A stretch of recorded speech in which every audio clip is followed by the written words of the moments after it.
Bonjour à tous, au programme de ce jeudi, les BMW M3 et M4 en mode compétition, première apparition de l'Alpina B7 ainsi que des SUV Seat et Skoda. Et pour finir, deux pubs où Renault et Volkswagen font leur cinéma.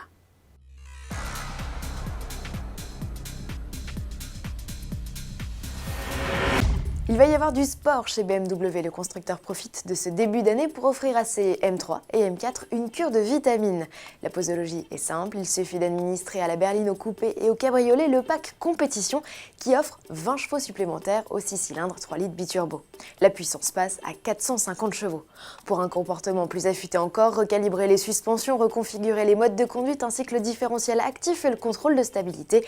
À la fin du traitement, les chronos tombent moins 1/10, quel que soit le modèle et sa transmission, sur l'exercice du 0 à 100 km/h. Les M3 et M4 ne réclament plus que 4 secondes.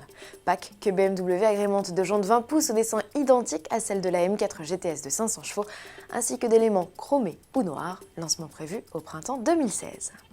Les portes du salon de Détroit ne sont même pas refermées qu'il est déjà question de la prochaine échéance, le salon de Genève en mars. Événement où le préparateur helvète Alpina mettra à l'honneur la nouvelle série 7. Une vidéo teaser de la version préparée de la limousine baptisée B7 tourne déjà sur YouTube. Il ne reste plus qu'à faire connaissance avec son moteur. On espère que le V8 biturbo sera poussé à plus de 540 chevaux, sa puissance actuelle. À suivre. Ces nouveautés-ci seront aussi à Genève. Il s'agit du SUV Seat dérivé du 20V20 et dont le constructeur ibérique nous offre ici un premier aperçu. Basé sur la plateforme de la Leon, il est le cousin du Volkswagen Tiguan et son arrivée est prévue cet été. Et dans la même famille, je voudrais le Kodiaq. C'est ainsi que l'on surnomme le futur SUV Skoda. Il est attendu lui aussi à Genève, mais la campagne de teaser est moins visuelle chez le constructeur Schalk, qui nous laisse pour l'heure devant une porte close.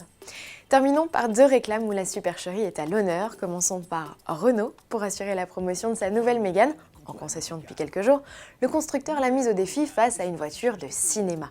On le sait, dans le milieu, souvent tout n'est qu'effets spéciaux, ce qui n'est évidemment pas le cas des équipements de la compacte, affichage tête haute, éclairage à LED ou caméra de recul, mis à l'honneur ici au travers des défis décalés, bien trouvés ou pas. A l'inverse de Renault, ce n'est pas sur circuit que Volkswagen a réalisé l'imposture qui va suivre. Vous ne rêvez pas, cette remorque tracte bien une Passat break et la prise de vue est bien réelle.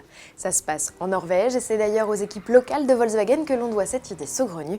Le concept, mettre en avant les qualités du trailer assist assistant à la manœuvre d'une remorque. Et pour mettre au point cette vidéo, le constructeur a utilisé des moyens dignes des superproductions hollywoodiennes et fait garantie. À demain.